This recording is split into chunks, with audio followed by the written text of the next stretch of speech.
Hey up everyone, welcome to the Rugby League History channel. Tonight's video is going to be another part of me Forgotten Super League ground series. I've already done such grounds as Central Park, Knowsley Road, the Boulevards and Wilderspool, but tonight the next ground I'm going to be featuring in this series is the Willows, the former home ground of Salford between 1901 to 2011.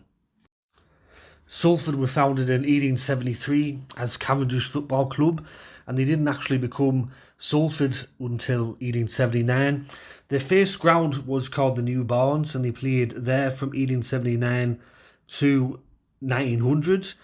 It was after that Salford signed a 14-year lease agreement with the Willows Estate Company, and they bought 5 acres of land, and that's where they built the Willows ground. So the ground was constructed in 1900 and it was ready for 1901. The first match to ever be played at the Willows come on the 21st of December 1901, and Salford beat local rivals Swinton 2-0 in front of 16,981 fans.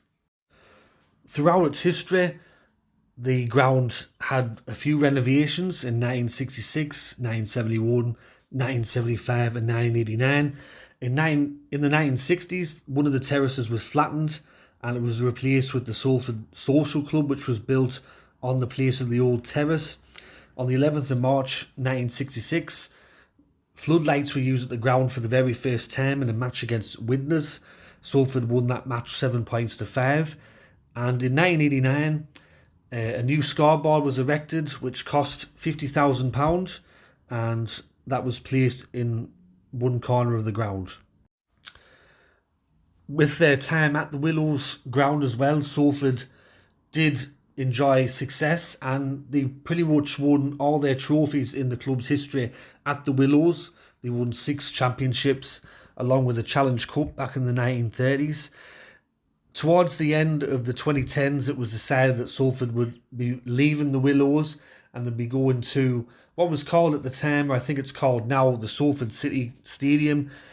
It has been known as the AJ Bell Stadium for sponsorship reasons recently, but it was decided at the end of 2011 that they would relocate to this ground for the 2012 season.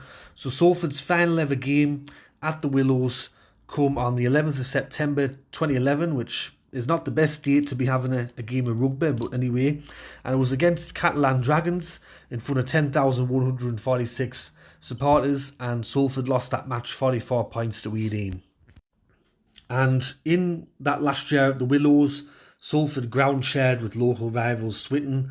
Swinton, of course, were not playing in the Super League, but they ground shared anyway. Swinton have had a few home grounds in their history, but in that last year at the Willows, they did play there. As for the Willows, it was demolished in 2012, and in 2013, I read a report that there was meant to be 120 homes built on the former Willows site, but I can't find anywhere to suggest whether the homes were built or not. The Willows' final capacity was 11,363, but of course back in the old days, things were different and the attendances were a lot higher. The record attendance at the Willows come on the 13th of February 1937. Salford played against Warrington in a Challenge Cup match, and 26,470 people attended that game. I was looking for the highest ever score at the Willows, or the highest ever win for Salford at the Willows. I couldn't really find anything online except for Rugby League Project, and I saw a result on the 1st of June 2003. Salford beat Dewsbury 76 points to 4. It was 40-0 at half time. That's the highest score that I can find, or the highest winning margin I can find that Salford managed to achieve at the Willows. Of course, the Willows also hosted test matches. There were 7 test matches played between 1922 to 1975, and the last ever international match played there was the 1975, one of the 1975 World Cup matches, and also it hosted 14 tour matches between 1907 to 1978. New Zealand, Australia, all that played there. So that is me video tonight on another forgotten ground in the Super League, the Willows, former home ground of Salford.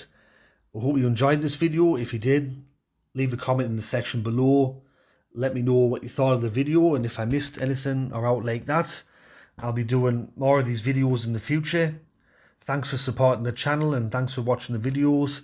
There's plenty more to come on the Rugby League History channel, so stay tuned for future videos. Alright, tatty bye for now.